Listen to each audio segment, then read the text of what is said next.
Amen. Bwana Yesu asifiwe tena. Amen. Sasa wakati mwema Mungu ametupatia neema kila mmoja ili tukutane mahali hapa. So kabla tujaanza ni vyema tuamini tuombe alafu tuendelee. Ee Mungu wa Abrahamu, Mungu wa Isaka, Mungu wa Yakobo, sifa na utukufu ni zako Bwana. Asante kwa rehema na neema ya kipekee uliyotupatia Bwana mchana wa leo Bwana. Mungu tunaomba unene nasi sawa na inapokupendeza Bwana. Kila mmoja wetu Bwana tupate kutambua kile ambacho Bwana kipo moyoni mwako Bwana. Asante Bwana hata kwa Moses aliyepotea kwa muda mrefu Bwana. Umepatia neema Bwana ya kufika mahali yako Bwana. Asante hata kwa wengine wote Bwana ambao umeweka mzigo huu.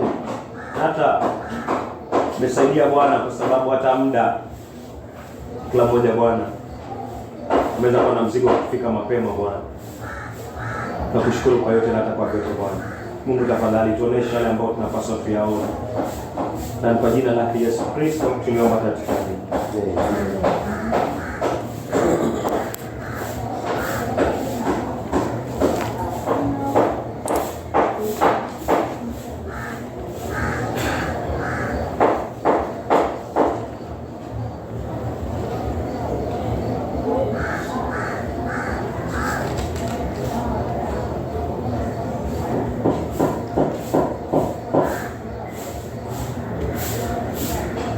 Tutaangalia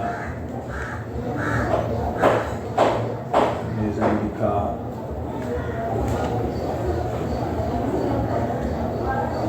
excommunication, sijui unasemwaje kwa lugha ya Kiswahili.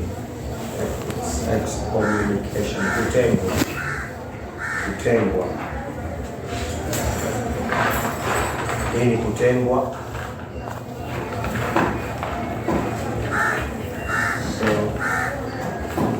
Ni moyo ambao umekuwa katika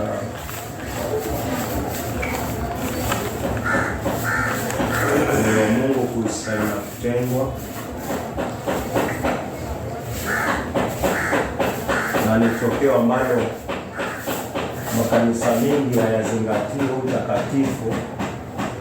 Ndio maana katika kanisa la Bwana sahihi hakuna nguvu za Mungu, kwa sababu Mungu anajua kanisa ni kusanyiko la watu waliotengwa, watu waliofanywa watakatifu, waliopitia toba na wakafanywa watakatifu. So wakati wote unasikia tu kanisa, usifikirie chochote kile, bali kuna mitazamo ambao Mungu akisema kanisa anajua hili ni kanisa. Mungu akisema ili si kanisa, then Mungu anajua kwa nini si kanisa. So huenda haujawahi fahamu, lakini katika maandiko benye Mungu anafahamu kanisa ama anaeleza kanisa, linafaa tuwe vile vile na moyo wako na vile vile na moyo wangu. Na Mungu haendi left, haendi right, ama ashuke aanze kukubaliana na wanadamu. So venye nasoma neno ni venye Mungu ameiandika hivyo na venye Mungu anataka ikae hivyo. Na kama haitakaa hivyo, then si Mungu ako na shida, ile kusanyiko ndio litakuwa na shida. So excommunication ni kutengwa. Hii before tuende mbali, kwanza acha tuangalie kanisa. Kiangalia Wakorintho, neno kanisa linaelezwaje? Wakorintho wa kwanza 16. Wakorintho wa kwanza 16. Unaweza kusoma mstari wa kwanza. Kitabu ni cha Wakorintho wa kwanza 16, mstari wake ni wa kwanza. Basi kuhusu changizo kwa ajili ya watakatifu, kama nilivyoyaagiza makanisa ya Galatia, fanyeni vivyo hivyo. Endelea tena. Wakorintho wa kwanza 16, mstari wake ni wa kwanza. Basi kuhusu changizo kwa ajili ya watakatifu, kama nilivyoagiza Kama nilivyoyaagiza makanisa ya Galatia, fanyeni vivyo hivyo. Unaweza soma Biblia nyingine?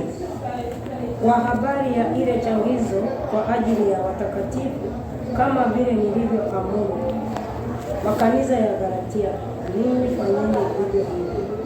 Yes, asante. Yako inasema vile vile. Yako inasema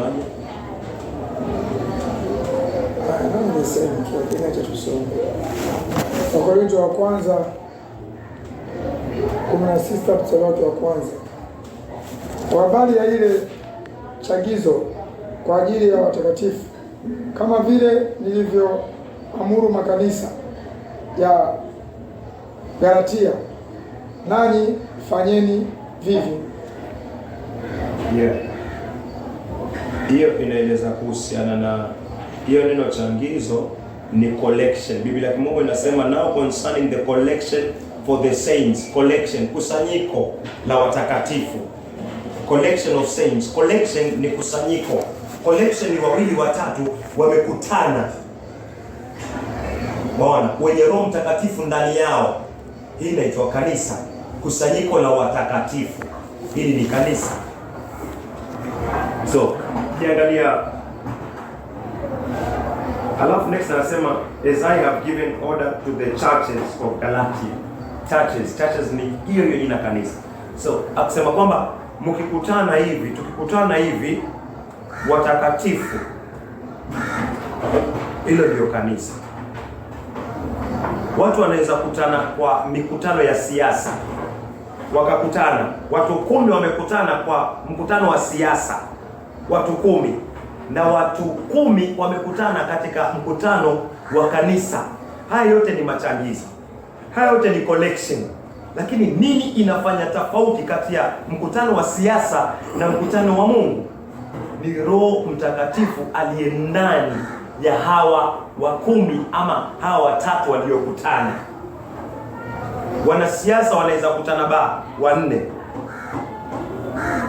Alafu watakatifu watatu wakakutana baharini. Hili ni changizo, ni collection, na pia ni collection. Nini inaika tofauti? Kile ambacho kinaika tofauti ni ule utakatifu uko ndani ya hawa wapendwa. Lakini kama utakatifu wa Mungu au utakuwa ndani ya hawa wapendwa, haina tofauti kati ya mkutano wa siasa na ule mkutano ambao unafanyika katika nyumba ambayo inaitwa kanisa.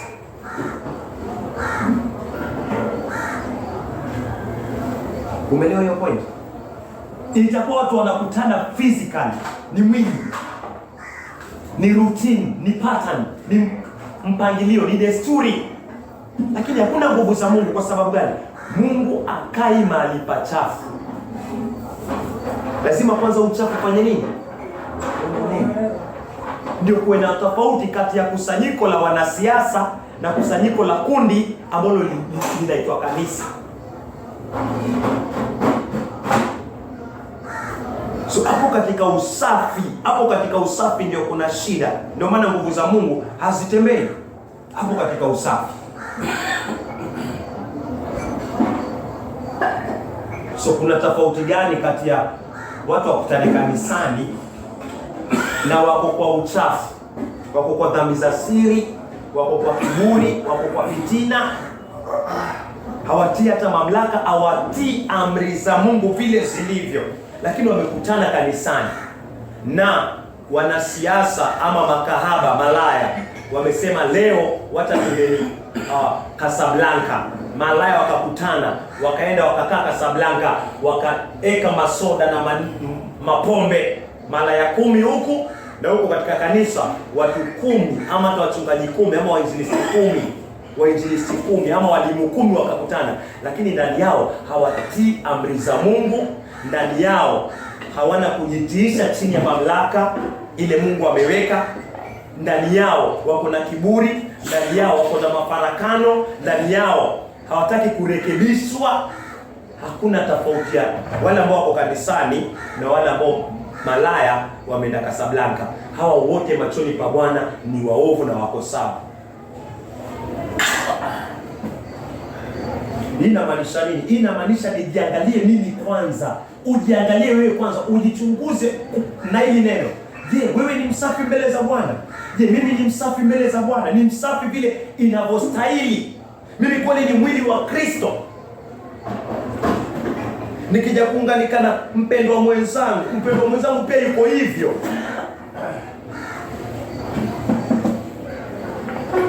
So kama mpendwa mwenzangu hayuko hivyo, mimi niko hivyo, tutaangalia inafaa nifanye nini. Na kama yeye hataki kuwa kama vile maandiko yanasema yawe, ndio kuna kitu inaitwa excommunication. Mungu anasema mwekeni kando mpendwa huyo, asichafue huo utakatifu wa Bwana.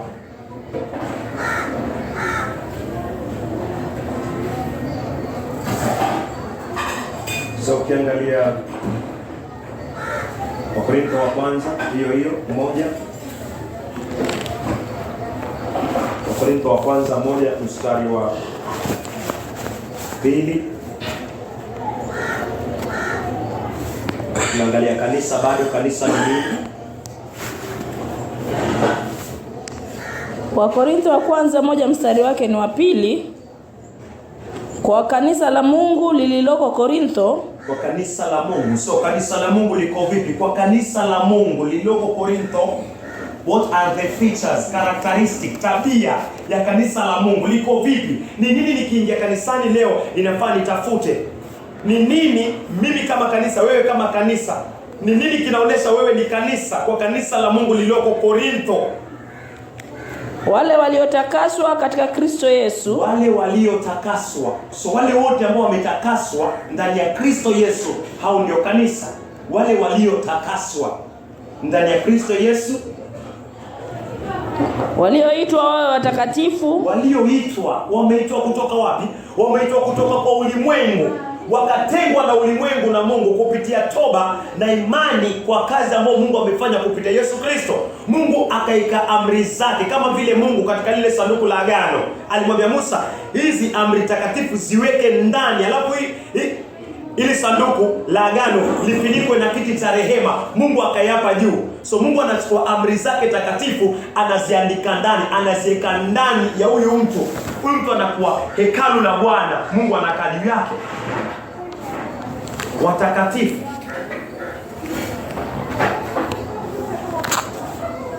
Walioitwa wawe watakatifu pamoja na wote wanaoliitia jina la Bwana wetu Yesu Kristo kila mahali, Bwana wao na wetu. Yeah. Haongei tu kuhusiana na Wakorintho, wanasema hata wale ambao wanaliita jina la Bwana kila mahali. Kila mahali inamaanisha Kongowea, kila mahali inamaanisha Mombasa, kila mahali inamaanisha Nairobi, kila mahali inamaanisha Tanzania, kila mahali inamaanisha Uganda, kila mahali inamaanisha sehemu yote ya ulimwengu ambao wametakaswa. Wawili watatu wamekutana, wametakaswa na Yesu Kristo. Mungu ameweka amri zake ndani ya mioyo yao. Wamefanyika watakatifu, wamepewa Roho Mtakatifu ndani.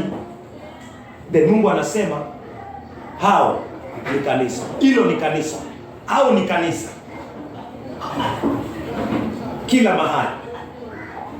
So kwa uwezo wa Mungu, picha natumai unaiona na naiona ya kanisa. So nilichunguze ni kipi ambacho akifanani na utakatifu wa Bwana katika maisha yako, katika maisha yangu. Ni kipi nikija katika ushirika, ni kipi ambacho kiko kwa moyo wangu ambacho kinaniweka kando na bado naendelea kukibeba. Mtu akiokoka, Roho wa Mungu anakaa ndani yake. Na haimaanishi hawezi kugafilika, haimaanishi hawezi kufanya makosa. Ataweza kufanya makosa, lakini tatizo iko hapa. Utakapokuwa unarekebishwa ukiwa na Roho Mtakatifu na ukijua kweli hapa nimekosa, utashuka. Lakini kama unarekebishwa lakini hautaki kukubali maonyo, hautaki yani kabisa, then kuna maswali mingi hapa. Kuna uwezekano Roho umemzima. Sisi kuna uwezekano nimemzima huyo Roho, na si muda mrefu utamhuzunisha huyo Roho, na si muda mrefu kama utaipata toba, Mungu kutoka mbinguni atatoa judgment. Mungu mwenyewe atakuweka kando kupitia ushirika. Ama ushirika hata ukilegea, Mungu mwenyewe tu atakuweka tu kando mwenyewe. Utajipata umetoka tu mwenyewe. Hizo ni judgment za Mungu. kwa sababu Mungu akai mahali pachafu, Roho Mtakatifu akai mahali pachafu. Haiwezi kuwa naendelea kukaa na kiburi miaka yote, miaka baada ya miaka, mwaka baada, ni uovule ule mmoja nimeushikilia. Kuna uwezekano hata huyo roho hayuko hapo ndani, ukichunguza vizuri na maandiko, kwa sababu kazi ya Roho Mtakatifu ni kutuhuzunisha na kutuhukumu kwa ajili ya yale maovu ambao tunayagafilika. Hata tukigafilika, nimemkosea ule mpendwa, sikufanya hivi, kesho alfajiri mtenda kumwomba msamaha. Neno lile neno jana hatukupata, lakini mnapatana, alafu nasikia amani imerudi tena.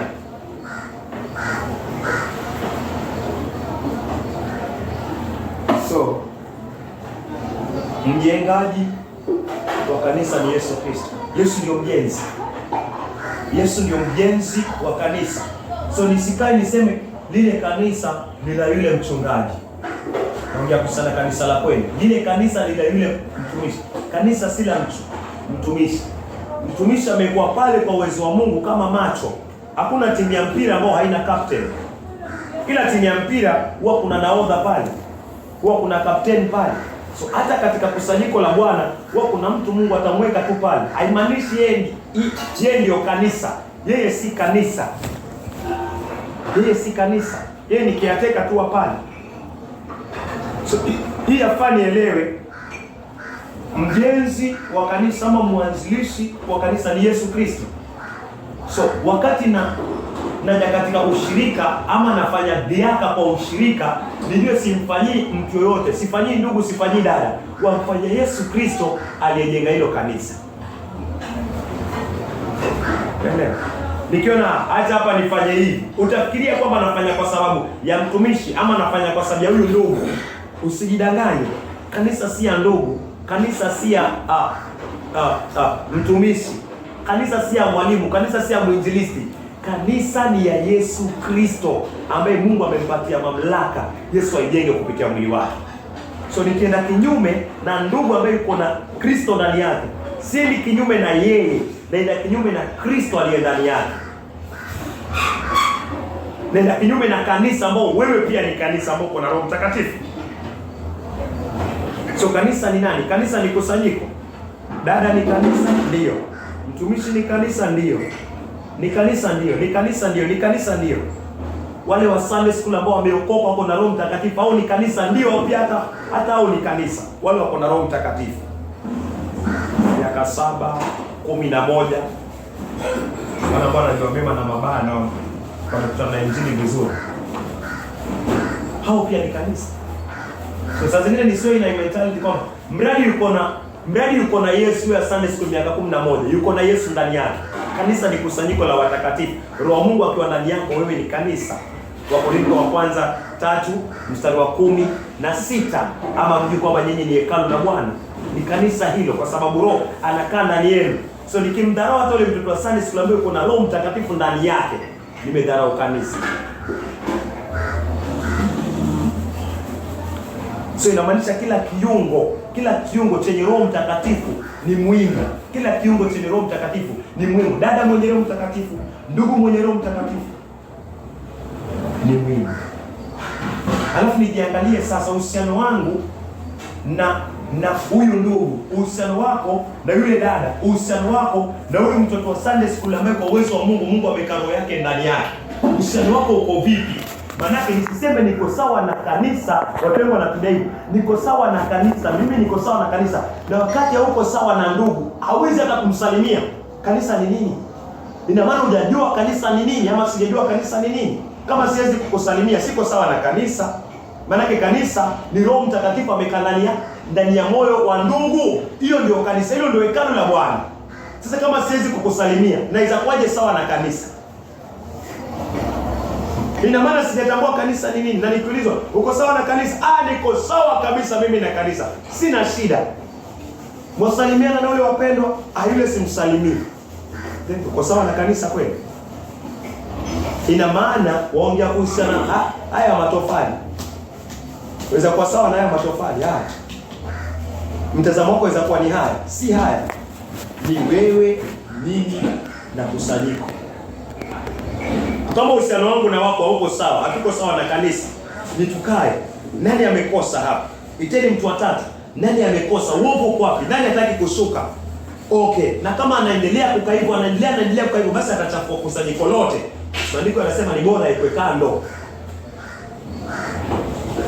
Ndio. Sababu kama utaki kurekebishwa, uko indiscipline katika kanisa liko duniani. Utaingiaje katika kanisa liko mbinguni na uwe discipline huko? Kama hapa kanisa, ili kanisa la duniani hauna nidhamu. Utaweza kukaa na Elia, utaweza kukaa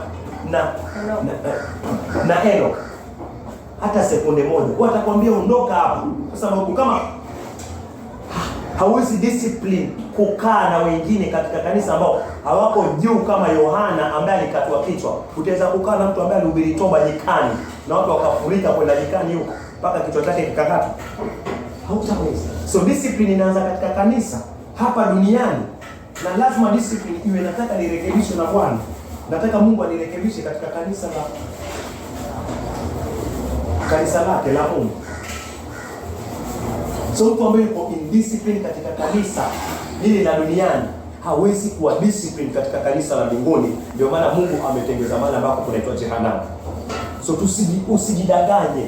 Discipline yako ya hapa inaonyesha discipline yako ya huko. Hapa uko indiscipline, huwezi kuconvince mtu yote, huwezi lazimisha mtu yote kwamba mimi nitaenda kule, na wakati hapa duniani uko indiscipline.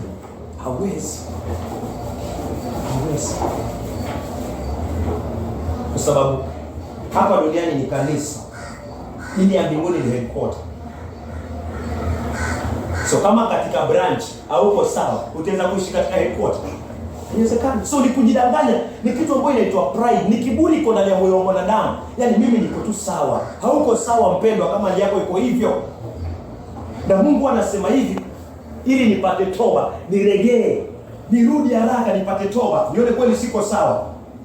Alafu niregee kabla Mungu hajaniweka kando, hajanitenga.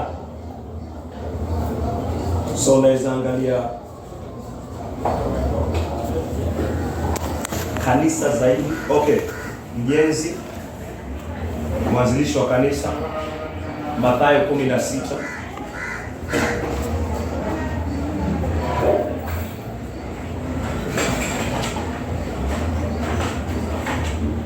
Mathayo 16, unaweza anza 17.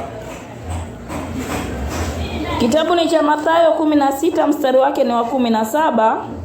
Anza 16 ndio itakuwa sawa zaidi na wao. Mathayo 16 mstari wake ni wa 16. Simioni Petro akajibu akasema, wewe ndiwe Kristo mwana wa Mungu aliye hai.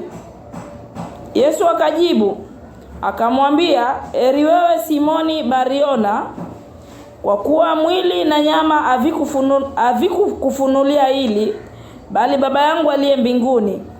Nami nakuambia wewe ndiwe Petro, na juu ya mwamba huu nitalijenga kanisa langu, wala milango ya kuzimu halitalishinda.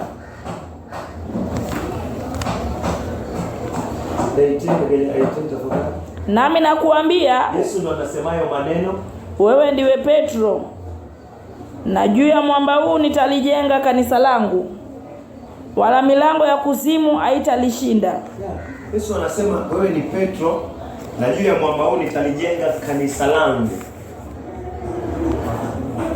wala milango ya kuzimu haitalishinda. So Yesu ndio mjenzi wa kanisa. Yesu anasema yeye atalijenga kanisa lake. So kanisa si la mtu ama la organization fulani, na ikifikia hapo basi hilo si kanisa la Yesu Kristo. So kanisa ni la Yesu Kristo mwenyewe. Ni la Yesu Kristo mwenyewe. So niangalie jinsi nitakuwa nakaa na wapendwa. Jinsi itakuwa naishi na wengine wanaponirekebisha. Mimi nachukua vipi hayo marekebisho? Kama ni ya uongo basi acha tukae chini tuite mwingine. Lakini si eti narekebishwa katika kweli, lakini bado sikubali. Waona? So hii inamaanisha kuna kitu nimepoteza. Nimepoteza ni nani na mtendea nani dhambi. haumtendei mtumishi, haumtendei dada, haumtendei ndugu, wamtendea Kristo mwenyewe ambaye maandiko anasema yeye ndio mjenzi wa kanisa, yeye ndio mwanzilishi wa kanisa. Yeye hapo inasema anasema Mathayo 16 taanza ule wa 19.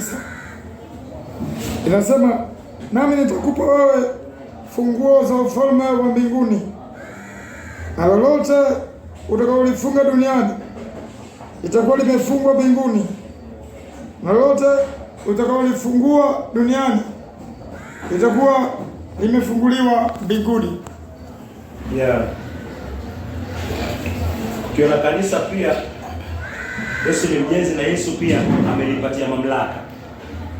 So chochote ambacho kanisa itafanya hapa, hii ni branch, alafu headquarter utaliangalia muda si mrefu iko mbinguni.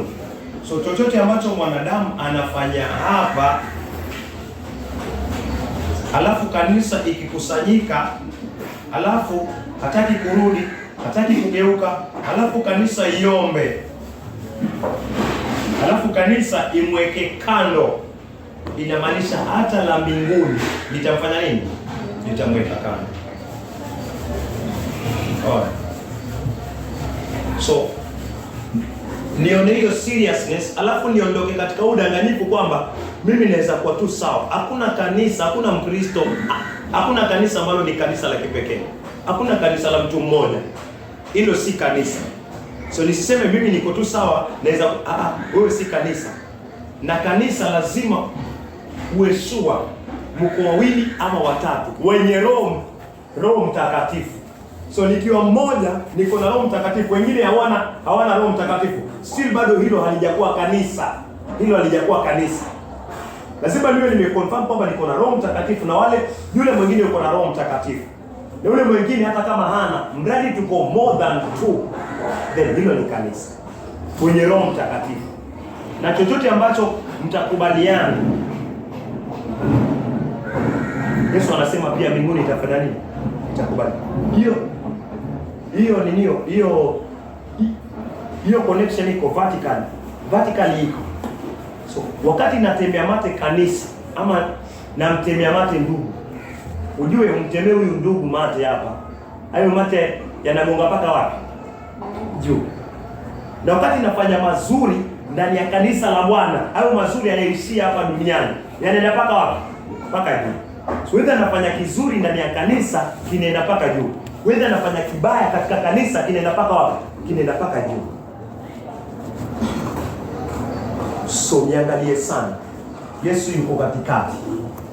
Yesu yuko katikati. Ukiangalia Ufunuo,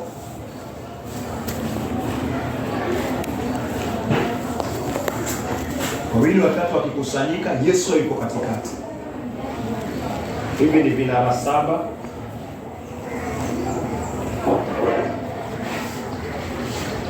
Leo Ufunuo 1 naweza soma 13, alafu usome 10, usome 20. Kitabu ni cha Ufunuo 1 mstari wake wa 13. Na katikati ya vile vinara nikaona mtu mfano wa mwanadamu amevaa vazi lililofika miguuni na kufungwa mshipi wa dhahabu matitini. 20 inasema,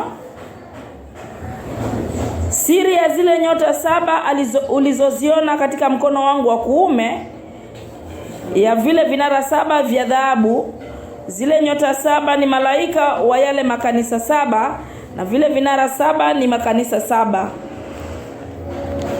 Yeah.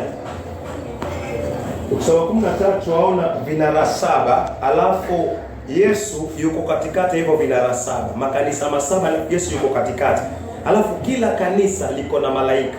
Kila kanisa la kweli Yesu ameka malaika pale. So chochote unafanya hapa, malaika anaona, alafu anapeleka hesabu kule mbinguni. So niangalie kila neno ambalo ni kinyume na maandiko ambalo walitoa kwa dada, kwa ndugu, wale wako hivi, yule yuko hivi, nisifikiri naishia hapa. Malaika anaichukua alafu anapeleka mbele. unaenda kuandikiwa katika vitabu vyako vya matendo ama vitabu vyako vya matendo vinaandikiwa gossip, ametukana, amedhiaki, amesengenya, amekafitina kati ya ndugu, inaandikwa. Ikiandikwa ikiendelea, venye mtu anasema kanisa gani? Musini inaendelea. Ni kwa sababu upuuzaji wa kanisa haujawahi kujua. Hiyo ndio seriousness ya kanisa ambalo Yesu yuko katikati. Malaika yuko pale, anaandika alafu anapeleka ujumbe mbinguni. Lazima fimbo ya Mungu itakufuata. Lazima fimbo ya Mungu itanifuata nikiwa na dhiki mwili wa Yesu Kristo. Si kanisa tu mahali yuko, hata makanisa mengine ambayo Roho Mtakatifu yuko. Usiwe haraka kutupa tu mdomo.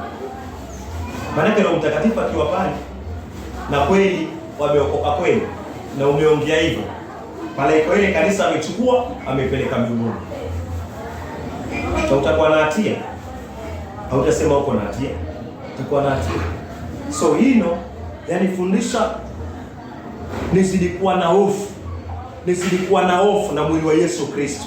Aidha ni kanisa lingine liko mbali, aidha ni kusanyiko la hapa, aidha utatembea tu uone watu wamekutana wanaomba wakiimba. Usiwe haraka. Hofu inafaa iwe hapo ndani. Pale kuna malaika wakiwa na Roho Mtakatifu na pale kuna Yesu Kristo katika hicho kitu. Utamtukana simba na shindwa kufanya chochote. Yesu ni simba wa kabila la Yuda. So hii inanileta nione hitaji na nijawe na hofu.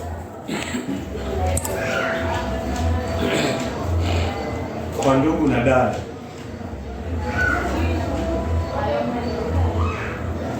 kiangalia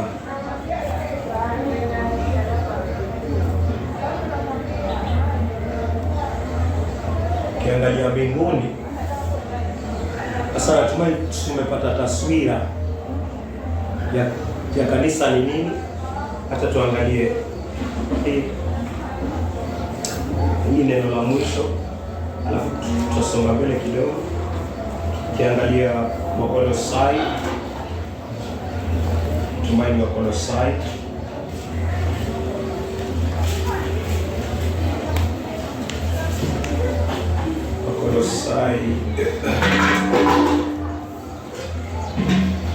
Wakolosai 1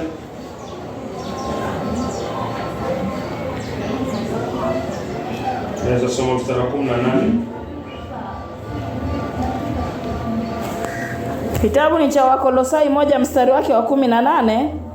Yeye ndiye kichwa cha mwili, yaani kanisa, naye ndiye mwanzo na mzaliwa wa kwanza kutoka kwa wafu, ili yeye awe mkuu katika vitu vyote.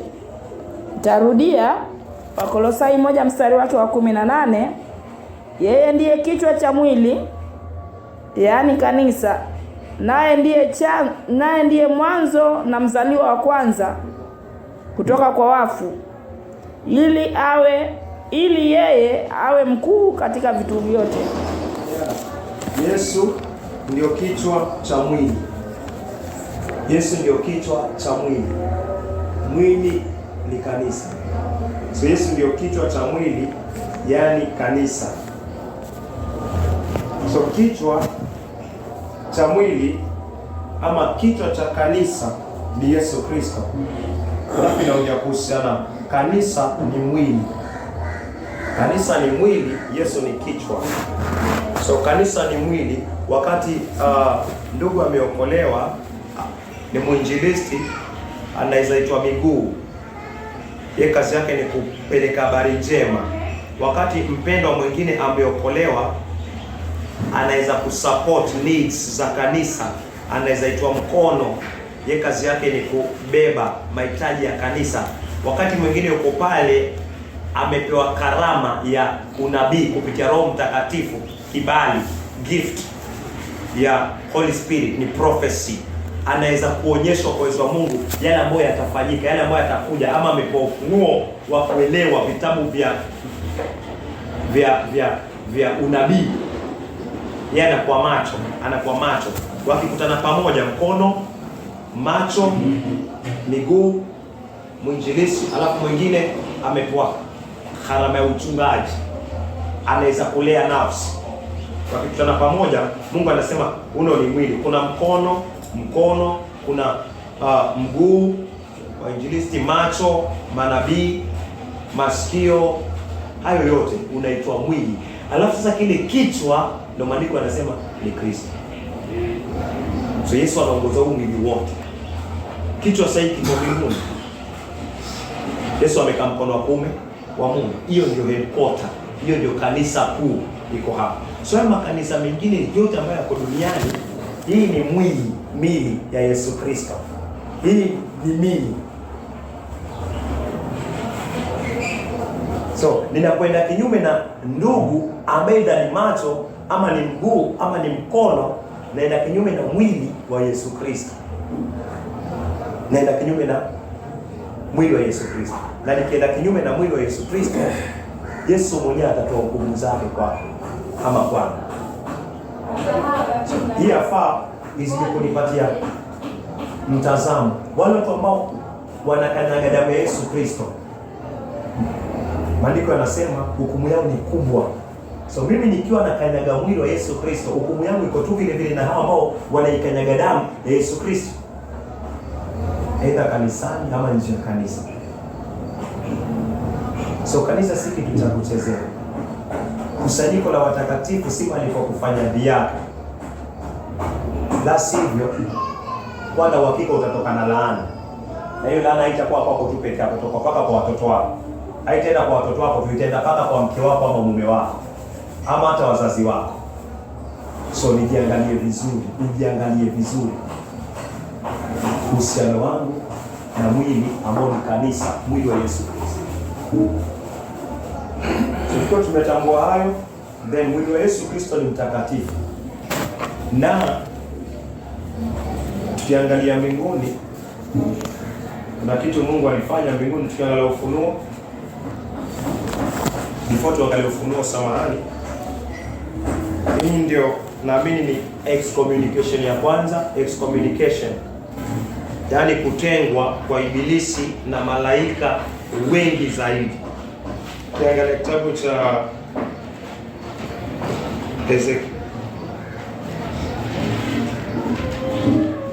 Ezekieli, natumai inaeleza vizuri. Ezekieli 28.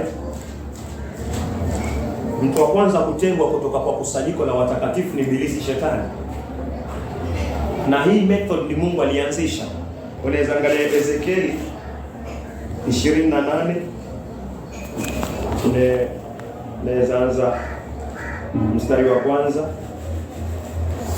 Kitabu ni cha Ezekieli 28 kuanzia mstari wake ni wa kwanza.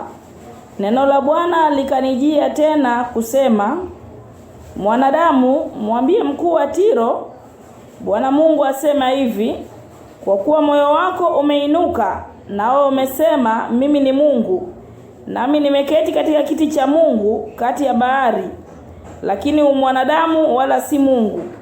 Ujapokuwa umeweka moyo wako kama moyo wa Mungu, tazama una hekima kuliko Danieli, hapana neno la siri watu wawezalo kukuficha. So, ukiangalia Mungu anaongea kuhusiana na ili taifa, huyo prince wa Tyrus, lakini Mungu anatumia kile ambacho kiko ndani yake ambacho shetani pia alikuwa nacho. So Mungu anaongea na mfalme, lakini Mungu anagonga kuna kitu ambacho kiko ndani ya huyu mfalme ambao kiko ndani ya ibilisi. So Mungu anaeleza ibilisi venye alifanya kupitia huyu mfalme, venye anafanya na venye hatua ya ibilisi venye itaishia, ndio hatua ya huyu mfalme ndio itaishia. So Mungu anaongea kuhusiana na ibilisi. Haya ni mawazo yaliingia kwa ibilisi. Ibilisi aliumbwa vizuri sana, lakini moyo wake ukaanza kuinuka. Ibilisi alikuwa katika ile kusanyiko ya mbinguni, malaika watakatifu, Mungu mtakatifu, Yesu Kristo mtakatifu, wazee 24, kila mmoja watakatifu alikuwa pale. Alikuwa akitumika. lakini kuna kitu ambacho kilianza kuinuka ndani ya moyo wa Ibilisi, ambacho hicho kitu kinainuka pia ndani ya watu ambao wako katika makanisa ya kweli pia leo. Weza soma 40 samani kati Ezekieli 28 mstari wa 13. Weza anza tu 12 tafadhali. Ezekieli 28 mstari wake ni wa 12.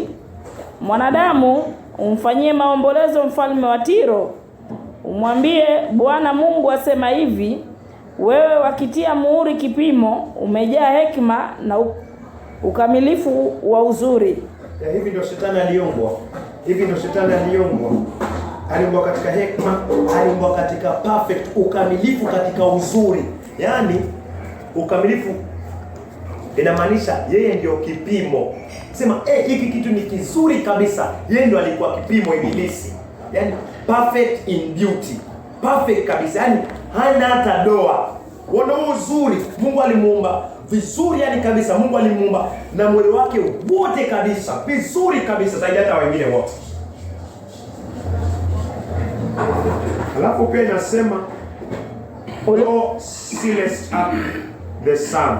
Yeye amekuwa kama muhuri. Jambo ambalo ni kizuri zaidi, kitendo chenye hekima zaidi, yeye ni muhuri wa kuhakikisha hiki ni hiki. Angalia uzuri wote.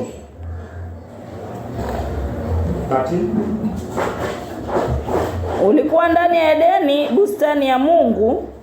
Kila kito cha thamani kilikupamba: akiki nyekundu, yakuti, manjano na zumaridi, kristolitho, shohamu na yaspi, yakuti samawi, almasi na zabarajadi. Kuwekwa kwa hayo mapambo na kushikizwa kwake kulifanywa kwa dhahabu.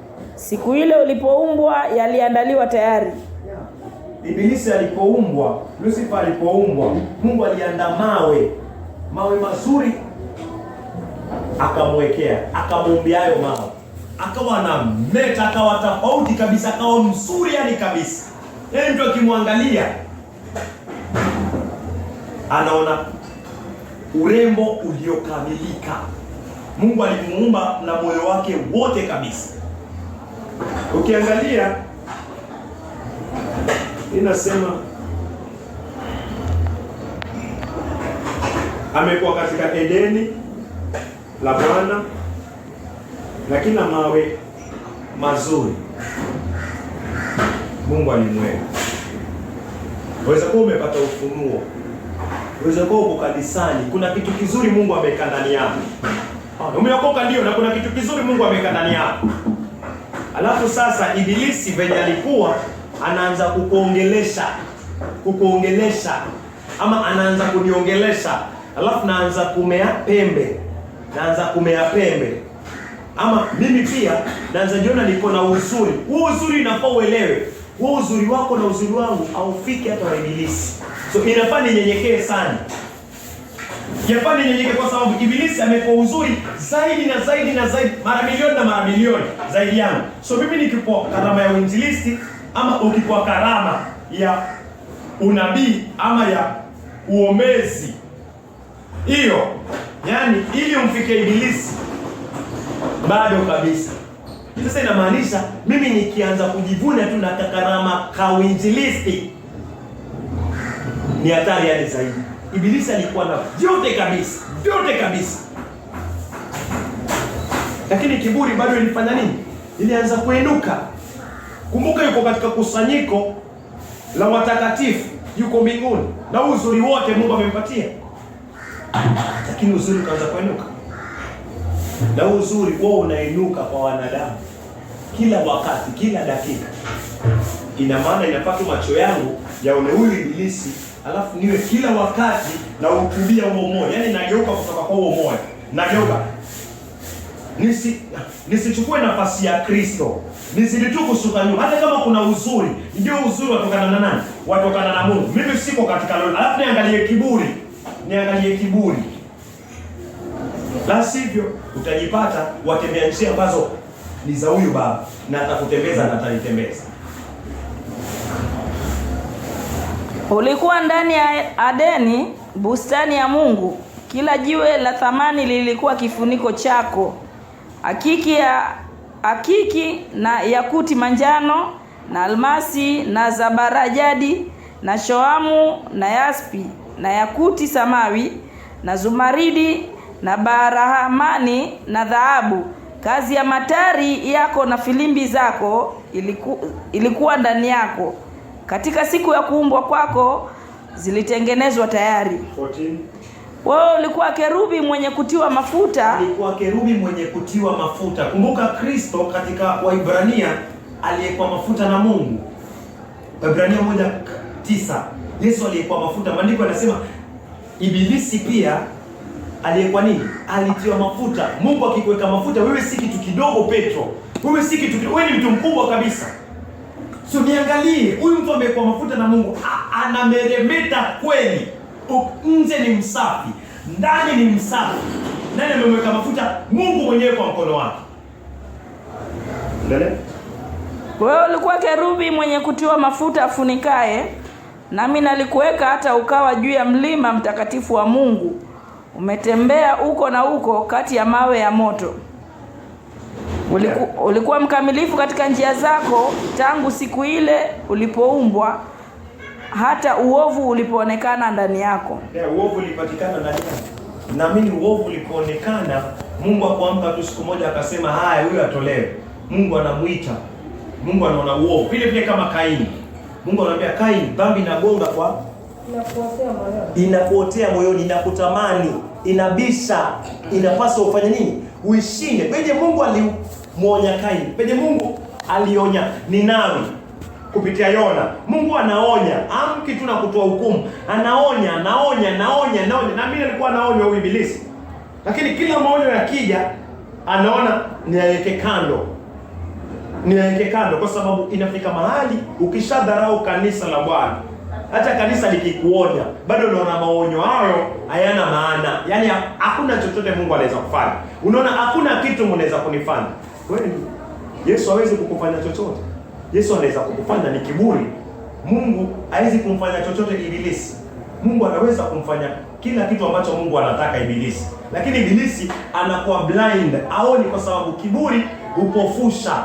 Kiburi huleta dharau. Huyu Mungu atanifanya nini? Ako na uzuri. Mimi nimekuwa mafuta, ana siri, anazijua baadhi za Mungu. Nini angalie sana? Na uangalie sana.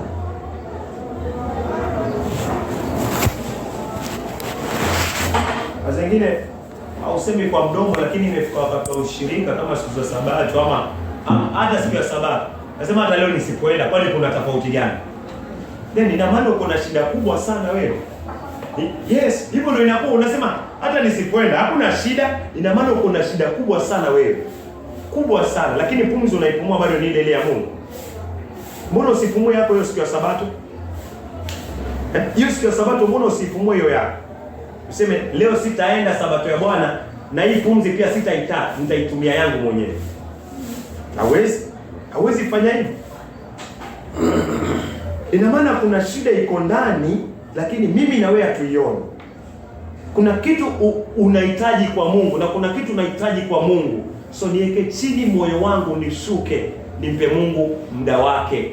Nimpe Mungu moyo wake, nimpe Mungu akili yake, nimpe Mungu nguvu zake, anastahili. Ya kama kuna shida katika ushirika, kaa nao chini. Sema mpendwa 1 2 3, wakikataa tafuta ndugu mwingine, mwambie mpendwa 1 2 3, wakikataa waonye tena. Ukiona wanaendelea hivyo sana, mwambie basi mimi naogopa hasira ya Bwana, msipigwe na mimi pia nikapigwe. Mmekataa kutubu hapa, mimi naosha tu mikono yangu katika ushirika, mimi sitakuja tena. Iko sawa. Lakini kama umeonyesha watu makosa, wakasema sawa, kwa kosa hili tutatubu, tutakiri mbele za Bwana na tutabadilika, endelea kukaa nao. Lakini nisiingie katika ushirika wote ule nione makosa, alafu niseme nitaondoka hapa kwa ushirika nikiwa nimenyamaza. Mnafiki mkubwa. Kwanza ni wewe ambao umeona kosa na ukanyamaza. Pengine hawaoni, pengine hawajui. Waambie hii ni kosa. Wakishaona, angalia watachukulia vipi. Wakihuzunika, wakigeuka basi. Lakini kama watashikilia haki yao, basi utawaambia tena na tena. So Ibilisi moyo wake ulienuka, vita vikaanza mbinguni. Naamini alioni vita vikaanza. Excommunication ya kwanza, kutengwa ama mtu kuwekwa kando ya kanisa la Bwana, ilianzia mbinguni. So si kitu ambacho kikifanyika katika kanisa hili ama makanisa mengine, si kitu ambacho kiko nje ya maandiko. So kiangalia Ufunuo, Ibilisi hakurudi nyuma. Mungu alimfanya nini Ibilisi?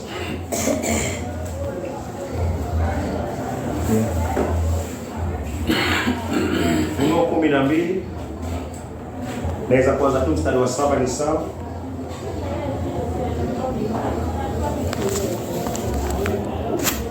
Kitabu ni cha Ufunuo 12 mstari wake ni wa 7. Kulikuwa na vita mbinguni, Mikaeli na malaika zake wakapigana na yule joka. Yule joka naye akapigana nao pamoja na malaika zake. Nao hawakushinda, wala mahali pao hapakuonekana tena mbinguni. Yule joka akatupwa, yule mkubwa nyoka wa zamani, aitwaye Ibilisi na Shetani, audanganyaye ulimwengu wote, akatupwa hata chini. Na malaika zake wakatupwa pamoja naye. Yeah. So Ibilisi alipoenda kurekebishwa, akakataa. Ile kitu alifanya sasa, akadanganya malaika wengi sana, kwa sababu alikuwa anointed kerubi. Ni kerubi ambaye ametiwa mafuta. Sasa malaika wengi sana wako chini yake. So akawadanganya wao malaika wengi sana, hatari. Utasoma tu hapo juu, hatari. Sasa alipokataa maonyo, akaanza vita. Ushakuwa hivi. Wakati waonywa tu katika upendo, hii njia iko sawa. Na unajua tu katika moyo wako kwamba hii njia iko sawa, unaanza vita. Hata kama si vita vya kuchukua watu na kuanza kupigana vya kimwili, lakini wewe unaanza vita vya kiroho. Unaanza vita vya kiroho. Kila wakati kama naonywa, alafu usikubaliane na yale maonyo, naye maonyo ni ya kweli kabisa kwamba hii njia unayoifanya haiko sawa, haiendani na maandiko, lakini watafuta vita. Haujelezi hata katika maandiko, watafuta tu vita, majibizano. Haina tofauti na hii. Haina tofauti na Ibilisi. Ibilisi anaonywa vizuri na Mungu. Mungu amemtegeza vizuri sana. Mungu amemuinua juu vizuri sana. Lakini anataka paka ile nafasi ya Mungu sasa. Yeye awe Mungu. Mungu alisema hii sasa iwezekana. Na akaonywa. Lakini alipoendelea kuonywa, alitaka vita, aliendelea kudanganya wengine. Hizi dhambi huwa ziko, wapendwa. Saa zingine uko katika kanisa, haya huwa yanaendelea. Ndio maana yasiposemwa ama yasipoelezwa hayatapata suluhisho. Ni bora yaelezwe, mimi nijitafute, wewe jitafute, wengine wajitafute, ili ugonjwa upate tiba katika mioyo yetu, ambao tiba ni toba. Saa zingine dada ameambiwa hapana, dada hauendi vizuri. Wameongea pale, mmeongea, hamjaelewana. Haya. Dada anaita dada mwingine, anaweka sumu. Vile shetani alikuwa anafanya. Shetani anarekebishwa. Hataki kurekebishika. Anashuka kwa malaika. Anaanza kuwekea sumu. Unajua Mungu ni mbaya. Unajua Mungu anafanya hivi. Unajua Mungu anafanya hivi. Mimi nataka pale, lakini unajua. So shetani anamwaga sumu. Alimwaga sumu shetani ya fitina mpaka malaika walioumbwa kwa mfano wa Mungu. Malaika ambao ni wakuu zaidi ya sisi. Maindi zao zikapokea fitina, wakafitinika na Ibilisi vile.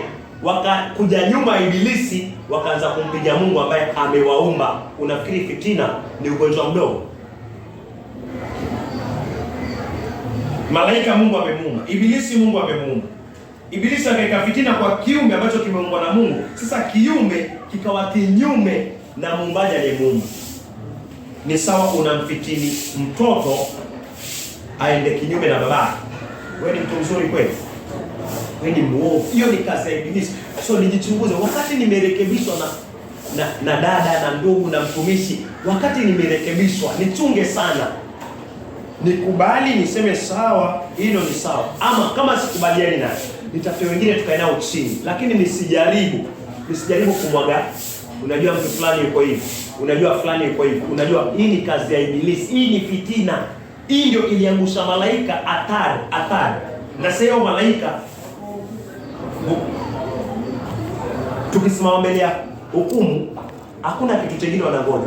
Wanachukuliwa direct, wanaingizwa katika ziwa la moto, wanachomeka milele, dhambi ya fitina. So niangalie sana kanisani, niangalie sana. Kama ni mimi narekebishwa, wacha nijitafute mimi mwenyewe. Nisiambie mtu mwingine, sijui yule mtu mwingine. Wewe ndio umekosolewa. Haya, hayo makosa hayako sawa, jitafute. Hayako sawa, angalia mpendwa mwingine. Nenda naye. Mtumishi, tunataka tuongee, ama dada, nataka niongee na wewe nikiwa na huyu mpendwa. Isiwe yani iwe tu direct. Waangalie, okay, nina makosa ama una makosa, nipate toba. Lakini usijaribu kukinga makosa yako alafu waeka watu waeleza ubaya wa ule mwingine, na wakati wewe ndio umekosolewa. Sasa na mpa moyo yule kwamba huyu mwingine unajua ni mbaya sana. Hii ni fitina. So unafunga moyo huyu mwingine pia. Na which ni wewe umekataa makosa yako, kama ibilisi amekataa makosa yako.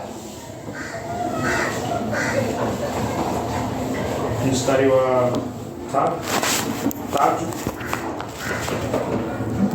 Ufunuo 12 mstari wa 3, ile idadi. Ufunuo 12 mstari wake ni wa 3. Kisha ishara nyingine ikaonekana mbinguni, likaonekana joka kubwa jekundu lenye vichwa 7 na pembe 10 na taji 7 katika vichwa vyake. Mkia wake ukakokota theluthi ya nyota zote angani. Mkia wake ukakokota. Nyoka ni ibilisi, mkia wake ukakokota nyota. Nyota ni malaika. Theluthi ya nyota zote angani na kuziangusha katika nchi. Theluthi ni atari. Ikachukua malaika wengi sana, ikawa collect na akaleta upande wake. So niangalie sana wakati narekebishwa, nikubali hayo marekebisho. Nisijaribu kutafuta watu wasimame na mimi, ama najaribu kuwaleta kwangu. Usifanye hivyo, hiyo ni kazi ya ibilisi. Hivyo ndio ibilisi alifanya. Na vita vikawa mbinguni, ibilisi akachukuliwa akatupwa duniani. Maandiko yanasema na malaika zake. So hawa wote hatari, Mungu alisema wafanye nini? Waondoke. Kwa sababu Mungu akiona moyo wa ibilisi umeingia chachu, anaona moyo wao malaika tayari wameingia chachu tayari, hatari. Huenda Mungu alikuwa anamvumilia ibilisi. Ibilisi naye anaeneza kumwaga chuki, anamwaga sumu. Ndio maana paka hii idadi yote ikawa nyingi sana. Hawa ni malaika billions. Sasa inamaanisha alikuwa anakuwa muda atubu venye naamini, lakini alikuwa anaendelea kupata nafasi ya kufanya nini? Ya kuendelea kumwaga tu sumu. Hiyo muda ya kwamba acha atatubu, yeye anaendelea kufanya nini? Anamwaga sumu. Malaika wengi sana wakakorata. Mungu akiangalia hao malaika na akiangalia ibilisi, anasema ni afadhali mbingu ibaki takatifu, hawa malaika wote waondolewe, wangoje kumiminwa wapi? Katika ziwa la moto. Hii ndio excommunication ya kwanza mbinguni.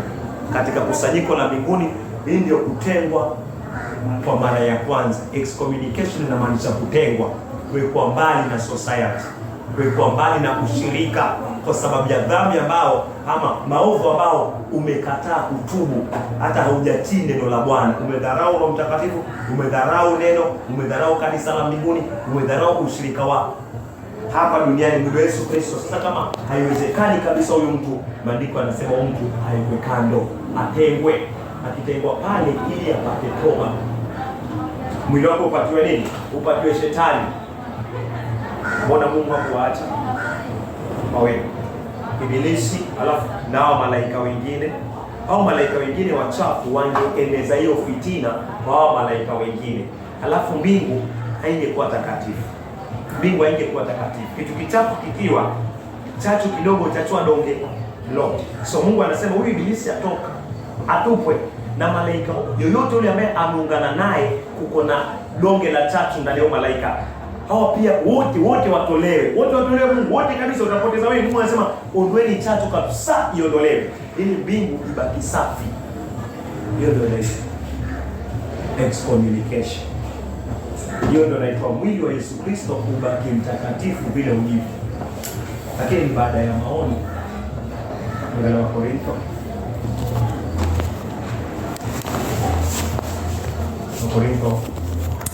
wa kwanza 5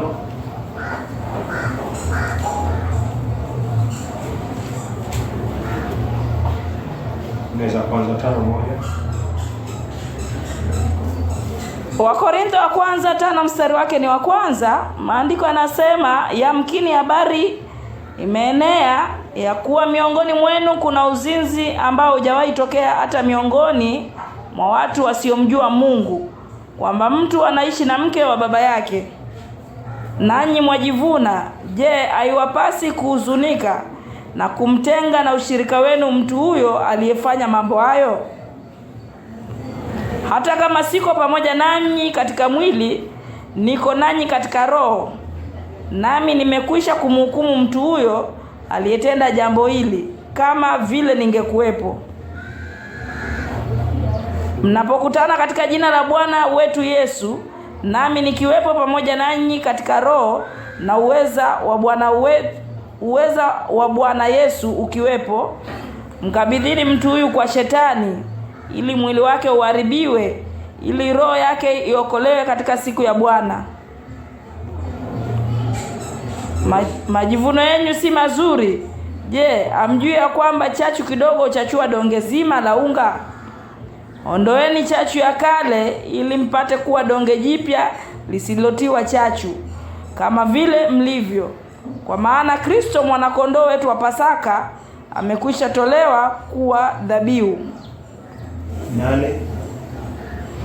Kwa hiyo tusiadhimishe sikukuu hii kwa chachu ya zamani, chachu ya nia mbaya na uovu, bali kwa mkate usiotiwa chachu, ndio weupe wa moyo na kweli. Mtu katika kanisa la Korintho alilala na bibi ya babake. Alafu kanisa la Korintho alifanya venye Mungu alifanya mbinguni. Wanamruhusu, anakuja na anaingia, wanaimba, wanacheza. Alafu Paulo akipata habari, akisikia kuna ndugu katika kanisa amelala na bibi ya babake, alafu bado yuko katika ushirika. So Paulo anahuzunika kwa moyo, anasema hapana, huyu mpendwa apatianwe, yani aekwe kando ya ushirika ili aweze kupata toba. Unaona? Ili aweze kupata toba. So ni vile vile Mungu alifanya mbinguni. Penye Mungu alifanya mbinguni kwa Shetani, alimweka kando Shetani na malaika zake ili mbingu ibaki kuwa safi. Ili ibaki kuitwa kanisa, lazima huyu mpendwa kwanza aekwe kando. Hawa ni wale wameokoka. Hawa ni wale kweli Roho Mtakatifu yuko ndani. Si yule hajaokoka. Yule hajaokoka kwa kuna neema, licha kwa kuna mapigo atayapata. Lakini kama hajaokoka bado hajafanyika kanisa. So hii ni wale ambao wako katika kanisa. Si mtu ameishi maisha machafu alafu amekula alafu akatoka kaenda maisha machafu. Huyo ataadhibiwa huko na akifa huko ataingia jehanamu. Huyo sio kutengwa katika kanisa. Licha kwa pia akizidi sana ama akiendelea kama anabiaka anaweza kwa tu kwa muda, lakini hii sana sana venye Mungu anaongelea kusana usafi venye mbingu ilikuwa ilichafuka ikaingia chachu, ibilisi akatolewa na malaika zake akaikwa kando. Mungu anasema pia katika kanisa la Yesu Kristo ifanyike hivyo. So hii inaongea kuhusu wale waliokoka. Mpendwa gani? Ni mimi, ni wewe. Waonywa mara ya kwanza, unaonywa mara ya pili, bado haubadiliki, bado unaendelea tu katika njia zile. Alafu kiburi kinaendelea kikionekana. Maandiko yanasema uwekwe kando. Hivyo ndio Mungu anasema uwekwe kando, kwa sababu watu wakikutana, kama kuna mtu ambao yuko na ugonjwa huo kwa moyo, nguvu za Mungu hazitakuwa na uhakika hili. Mungu hataita ili kusanyiko takatifu. Atasema pale kuna uovu. Ndio maana Paulo anawaambia wale wa Korintho, anambia nyinyi mnajivuna, mko na kiburi nyinyi. Kwa nini anawaambia mko na kiburi? Anambia nyinyi hivi mwamaanisha nyinyi ni wazuri zaidi ya Mungu aliyeshika malaika aliyewaumba mwenyewe, mpaka yule kipenzi akamuumba kweli na akamweka chini na anangoja kumchoma milele. Nyinyi ni wazuri hivi zaidi ya Mungu? Anambia nyinyi mko na kiburi. Huyu mpendwa ni atolewe nje, aekwe kando, apate toba kule, alafu aregeshwe, apewe shetani huyu. Nani amehubiria haya? Roho wa Kristo kupitia nani? Paulo. Paulo anasema huyu ndugu namjua vizuri. Huyu ndugu akiokoka kwa uwezo wa Mungu, Mungu alimtumia Paulo na akaokoka. Na Paulo anajua yeye kwa uwezo wa Mungu ni babake wa kiroho. Hivyo ndio Paulo anaje. Alafu Paulo mwenyewe anasema hapana, huyu haiko nje. Huyu sasa apewe nani? Shetani. Wote kwa mzuri zaidi ya Paulo. Hapo ndio unaona unafiki kwa watumishi. Unaona unafiki pia wa mandugu saa zingine. Nasema usimtinge, mwache. Ona kiburi na makosa yake makubwa kabisa. Huwezi kuwa mzuri mwenye haki zaidi ya Paulo ambaye alihubiria nafsi, alafu akasema hii nafsi imeokoka, ikabatizwa, ikalitoka kanisa, akaendelea kuhubiri, akafurahi. Paulo akafurahi. Alafu Paulo amesikia habari, anasema sasa huyu ambaye alipeanwa Kristo kupitia Paulo, anasema sasa huyu apewane shetani. Wewe ni mzuri zaidi ya Paulo? Ndio maana hapa Paulo anasema nyinyi mnajivuna, nyinyi mko na kiburi. Anaambia kanisa la Wakorintho, huyu ni aekwe kando. Mwili wako upatiwe nani? Shetani. So, haya mafundisho yafani kubaliane nayo. Wakati naona ndugu anaekwa kando kwa kiburi chake, nisijaribu kutaka kuwa mzuri zaidi ya maandiko. Usijaribu kufanya hivyo, nisijaribu kufanya hivyo. Hawezi kuwa mzuri zaidi ya Paulo. Hiyo inakuwa kiburi sasa. Ni kwa nini nafanya hivyo? Kwa sababu Mungu anaabudiwa katika roho na kweli, katika utakatifu na haki. Kama kuna utakatifu, hakuna ibada ya Mungu hapa. Mungu anaficha uso wake. Sasa baada ya Mungu afiche uso wake kwa sababu ya mtu mmoja, wewe mtu mmoja ikwe kando, Mungu alete uso wake. Hatari ya kuendelea kumweka huyu mtu muovu, aliokoka ni muovu, ni hii. Angalia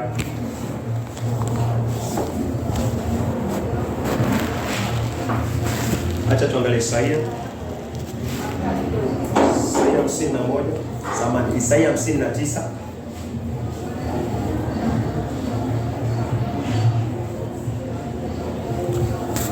Isaia 50.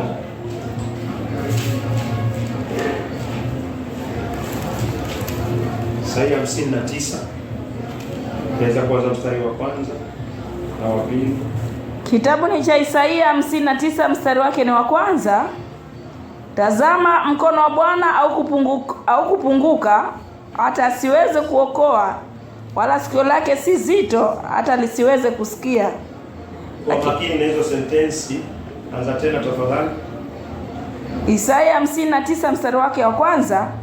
Tazama, mkono wa Bwana au kupunguka hata asiweze kuokoa, wala sikio lake si zito hata lisiweze kusikia. So, unaona vitu vile vimetajwa hapo. Asiweze kuokoa, so ina maana uokovu, na pia asiweze kusikia, maombi kujibiwa. So kuna wokovu na maombi kujibiwa. Hizo laini mbili, wokovu na maombi kujibiwa. Sikio la Bwana si zito hata asiweze kusikia, na mkono wake si mfupi hata asiweze kuokoa. So ni very clear kwamba hapa Mungu anaongea kuhusiana kuokoa na anaongea kuhusiana pia kufanya nini? Kusikia tu. Lakini maovu yenu yamewafarakanisha nyinyi na Mungu wenu, na dhambi zenu zimeuficha uso wake msiuone, hata hataki kusikia. Yeah. Mungu anasema maovu yenu, dhambi zenu zimeficha uso wa Mungu. Sasa itakuwa mnakutana mnaomba Mungu asikie. Mnakutana mnaomba Mungu aokoe nafsi, Mungu aokoe. Kwa sababu gani? Maovu. Mtu hapa amebeba kiburi, hana weupe wa moyo. Kwenye maandiko anasema mtu yuko na chachu. Unaona? Tuongea kuhusiana na Wakristo waliokoka. Hatuongei kuhusiana na mtu ambaye hajaokoka. Tuko kwa kusanyiko niko, lakini nimebeba mambo huku, nimebeba. Sasa hata hao wengine ni wasafi. Huenda mimi ndio ni wachafu. Nimebeba. Sasa watu wakikusanya, Mungu anasema angalia neno langu. Sikio langu si zito hata nisiweze kusikia maombi yenu. Mkono wangu si mfupi hata usishindwe kuokoa wenye dhambi katika ile kusanyiko. Lakini maovu, kuna uovu hapo ndani. Mungu anasema anaficha uso wangu. So mta struggle. Mtaomba, tutang'ang'ana someone baada ya someone. Hakuna nafsi itakuwa inaletwa. Maana yake Mungu ameficha uso wake na Mungu ndo anaokoa. Si hekima, si bidii sana si urefu wa someone. Mungu ndo anaokoa.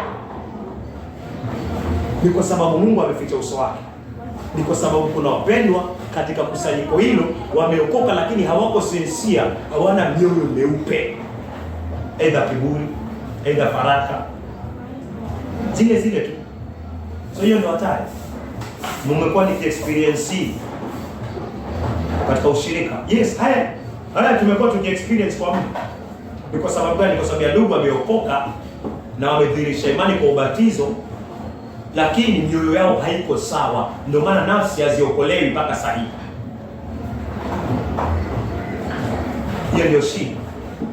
Hiyo ndio shida. Ndio maana Mungu ameficha uso wake. Maombi yanajibiwa. Yes, yanajibu kwa neema ya Mungu. Lakini maombi mingi sana hayajibiwi kwa sababu gani? Mioyo. Ndio maana Paulo anawaambia Wakorintho, anawaambia nyinyi mko na kiburi. Kristo ni mwana kondoo wa Pasaka. Na Mungu aliwaambia tu Waisraeli, ondoeni chachu. Kristo abaki vile yuko msafi. Mbinguni ni msafi, hapa duniani pia ni msafi. So ni ndugu wajitafute. Yule ambaye hataki kutubu aache wengine waendelee. Yule ambaye yuko tayari kutubu atubu, aendelee katika kusanyiko. Kama hataki kutubu kabisa, aekwe kando. Hivyo ndio Mungu anasema. Hiyo ndio hatari. So uziwe nafsi moja aliyeokoka na anajua kile anafanya, lakini hayuko tayari kuendelea na Bwana. Halafu isiwe nafsi nyingine 5 ambao hawajaokoka. Mungu anaficha uso wake kwa nafsi 5 kwa sababu ya nafsi ya mtu mmoja. Itakuwa mnafanya hesabu gani? Itakuwa mnaenda mbele au mnaenda nyuma? Na kwa nini hataki kutubu?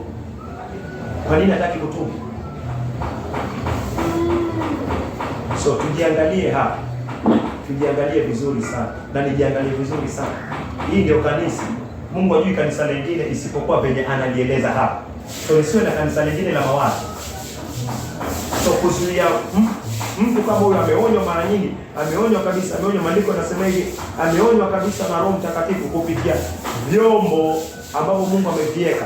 Ameonywa na amekataa kabisa, amekataa. Very simple. Rudi tena kwa maandiko. Paulo anasemaje? Yesu anasemaje? Mungu alifanya nini? Venye Mungu alifanya, venye Yesu alifanya, venye Paulo alifanya. Tunajenga kwa mitume na manabii. Ambao wewe si mkubwa zaidi ya manabii, ama mimi si mkubwa zaidi ya Paulo. Mjekeni kando mpaka nipate toba. Gege. Msiziwe nafsi zingine huko zisio kule. So tutaangalia sehemu ya mwisho. Hatari ambayo iko kama mpenda huyo hata tengwa. Warumi 1. Warumi 1 ndio soma 18 kwanza.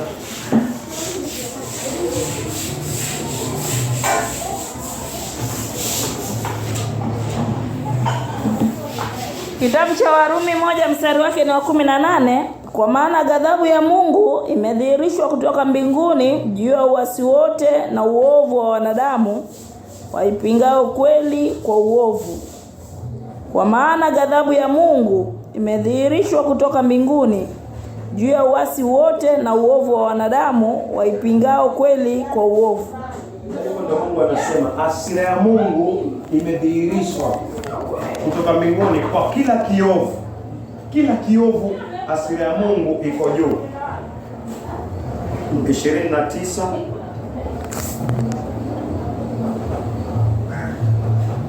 Warumi 1 mstari wake ni wa 29. wakiwa wamejaa na udhalimu wa kila namna, uasherati, uovu, tamaa mbaya na ila. Wamejawa na usda, uuaji, chuki kwa moyo, ugomvi, udanganyifu kwa moyo, adaa na nia mbaya. Nia mbaya. Wao pia ni wasengenyaji, wasingiziaji, wanaomchukia Mungu, wajeuri, wenye kiburi na majivuno. Angalia hizo tatu. Wajeuri, wenye kiburi na majivuno. Nijitafute kwa hiyo. Endelea. Wenye hila, wasiotii wazazi, wazazi wa kimwili, wazazi wa kiroho, wazazi wa mamlaka. Wajinga, wasioamini, wasio na huruma na wakatili. Ingawa wanafahamu sheria ya haki ya Mungu, kwamba watu wanaofanya mambo kama hayo wanastahili mauti. Mauti ni ziwa la moto. Wanastahili watupwe kwa ziwa la moto. Si kwamba wanaendelea kutenda hayo tu, si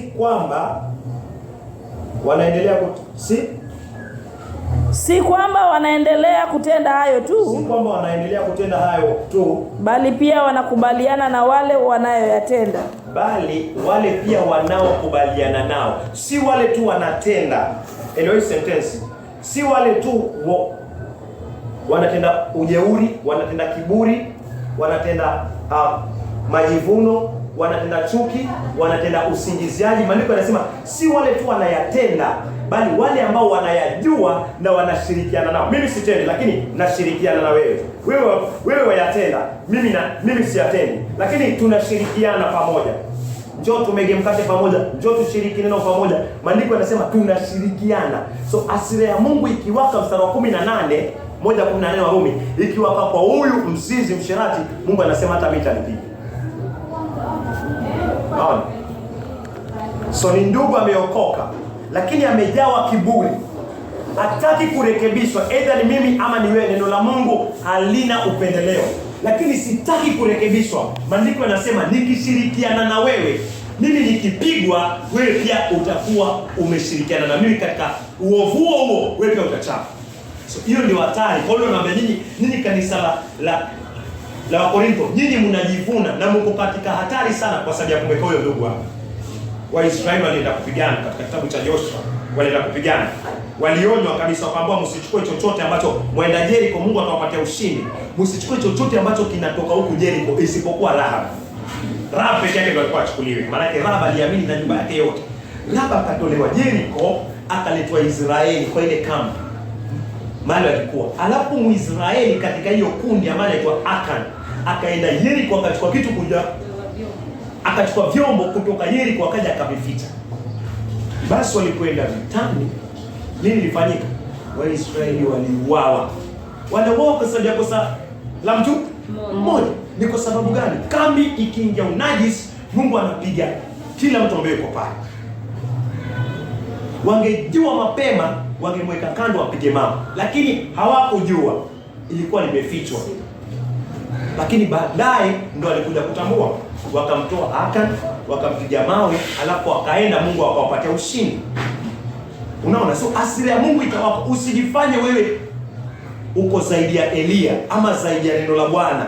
Bora watembea na mtu ambaye wajua uovu wake na ni ndugu ndani ya Kristo. Umemwonya. Hataki kusikia umemwonya. Hataki kusikia. Wachana naye, mweke kando. Msiwe na ushirika na yeye. Kiburi yake isiingie kwako. Ujeuri wake usiingie kwako. Dhambi zake za upuzaji na uchafu zisiingie kwako. Njia hiyo ni gani? Ndio maana Mungu alimweka shetani na malaika zake kando, ili kusanyiko lingine lote libaki safi. Na hivyo ndio Mungu anafanya kazi.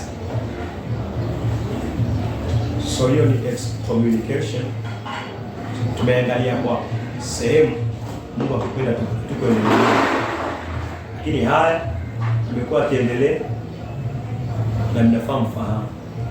Kuna mtu ameonywa amekataa, ukisikia amekuwa kando, ukishaelezwa chenye amefanya na yale maonyo ameonywa, mara ngapi ameonywa, uwe tu na amani, uwe upande wa neno, usio upande wa mwili, uwe katika neno la semaji. Umeonywa mara ngapi? Kwa nini hutaki kurekebishika? Mungu anasemaje? Yesu angekuwa hapa, Paulo angekufanya nini? Angekuweka kando ili kusanyiko lingine lote lisurvive. Kwa Israeli walikufa. Sasa wataka kuwa kanisa. Wewe ni mtu mmoja ambaye uangaliki. Sasa wataka uwe wengine kwa sababu ya makosa yako, ya kiburi chako, ama cha ujinga wako. Hivyo ndio maandiko yamesema ujinga. Ujinga imesema hivyo Warumi, ujinga. So ni ujinga. Mtu kama huyo, hata kama ni mimi, mumenirekebisha mara ngapi? Nimekataa, niwekeni kando ili kusanyiko lingine lisonge mbele. Tuamini tu.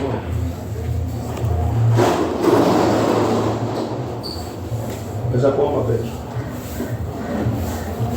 Baba Mungu wa mbinguni, Mungu wa Abrahamu, Isaka, Yakobo, Baba, tuko mbele zako Bwana, ili Bwana tupate kusikia makanio yako Bwana, ili tupate kusikia makaripio yako Bwana, kwa ambaye Bwana umemchagua kuwa mtakatifu wako na kuwa sehemu ya kanisa lako Bwana hapa duniani Bwana. Baba, umetukanya na tumesikia Bwana yote ile mtakatifu wako alikusanyika katika kusanyiko takatifu mbele zako Bwana, akitenda uchafu wote Bwana, asipotii neno lako Bwana la makanyo Bwana, asiposikia marekebisho Bwana. Baba, neno lako limejithibitisha na ni kweli Bwana, na ni amina. Baba, malaika ambao uliumba mwenyewe kwa mfano kwa uzuri na kwa umbo na kwa kila kitu Bwana, Baba, ukampaka mafuta kuliko malaika wote Bwana. Kile Baba, malaika huyu Bwana aliasi Bwana, alikataa Bwana kutii sheria na amri zako Bwana. Baba, ukatuonyesha mfano vile ulivyomtenga na kumtupilia mbali Bwana, na hivi sasa anaitwa Shetani, Ibilisi Bwana.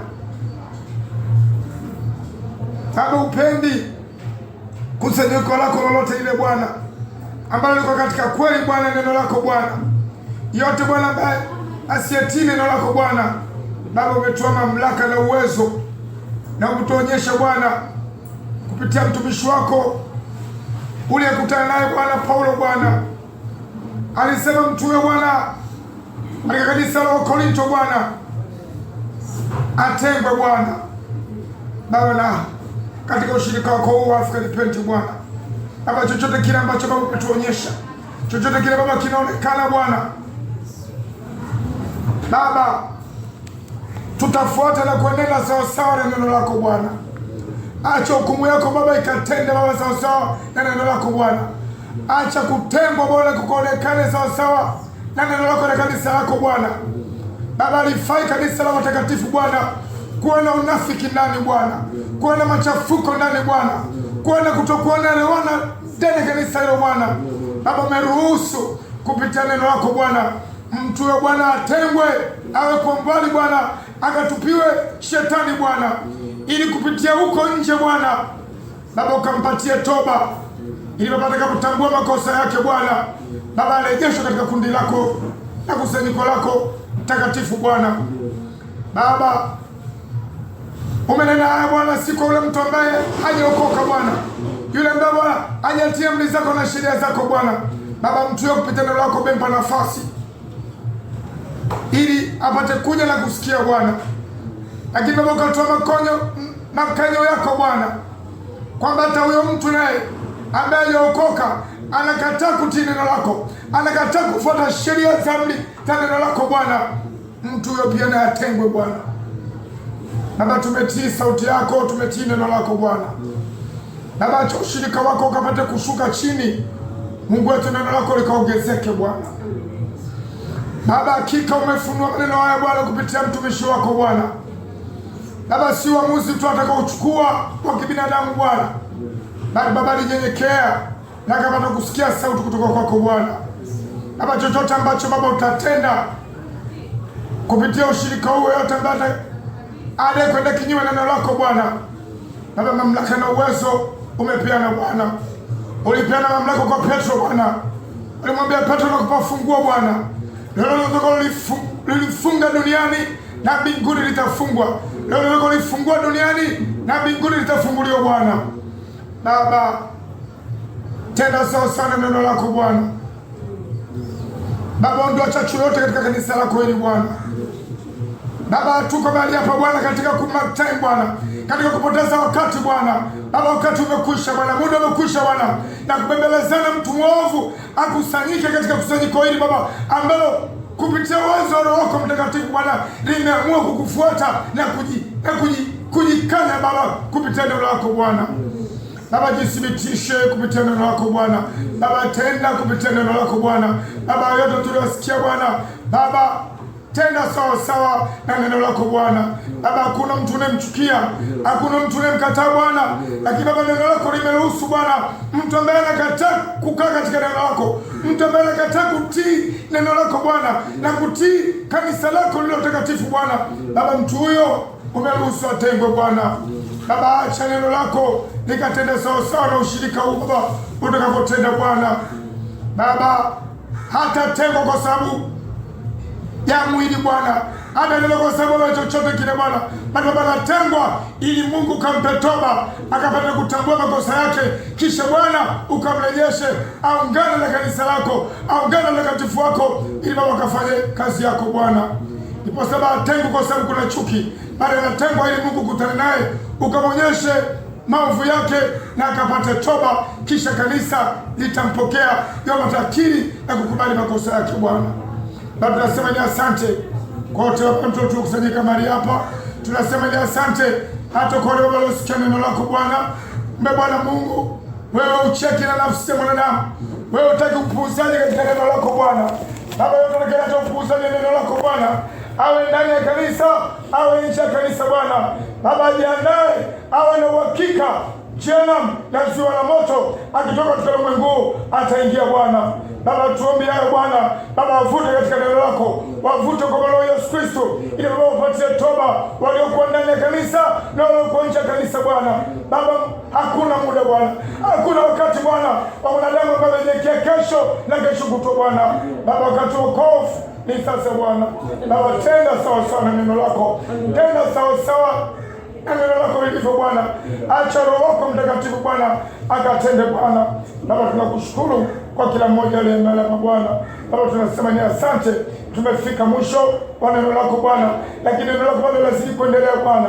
Baba, endeleza neno lako Bwana tutakapotoka mahali hapo Bwana. Baba, zungumza nasi Bwana. Baba, tukanye kupitia neno Bwana. Popote Baba tutakapokwenda Baba, Baba tuangalie katika neno lako Bwana. Tusiondoke kupotoka Bwana. Tusiondoke kuongeza maneno mengine Bwana. Baba, tukatii katika neno lako Bwana. Baba, tenda sawa sawa na neno lako. Acha Roho wako Mtakatifu Bwana azidi kutuonyesha, azidi kutongoza Bwana. Na wale ambao Baba unawavuta kwa mwana wa Yesu Kristo, Baba unawavuta Baba ili waje kwako Bwana. Baba, zungumza nao Baba. Bado nafasi iko Bwana, bado muda uko Bwana, lakini muda huu Bwana ni wewe ndio unajua Bwana. Haijulikani Baba muda umepeana kiasi gani. Inawezekana leo jioni, inawezekana kesho kesho kutwa ukaichukua nafsi hiyo Bwana. Baba, isije kasema kwamba hakuambiwa, isije kasema Baba haikusikia. Baba, tenda sawa sawa na neno lako Bwana. Baba, ushirika wako Bwana unakurudisha sifa na utukufu. Acha ushirika wako ukapungue Mungu wetu, neno lako ikaongezeke kupitia kwa watumishi wako na watakatifu wako. Baba, zidi kumtumia mtumishi wako, zidi kumtumia zaidi Bwana.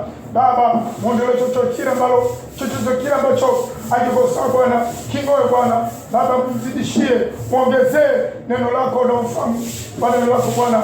Acha Roho wako Mtakatifu akanene naye wakati wote Bwana. Mtumie Bwana sawa sawa na neno lako, mtumie Bwana sawa sawa na mapenzi ya Bwana Yesu Kristo aliye ndani yake Bwana. Tumeomba yote tukiamini katika jina safi la mwanao Yesu Kristo. Amen. and the grace of our Lord Jesus Christ, and the love of God, and the fellowship of the Holy Spirit. Amen. Wetu leo mbinguni, tunaomba kutukuzwa ufalme wako.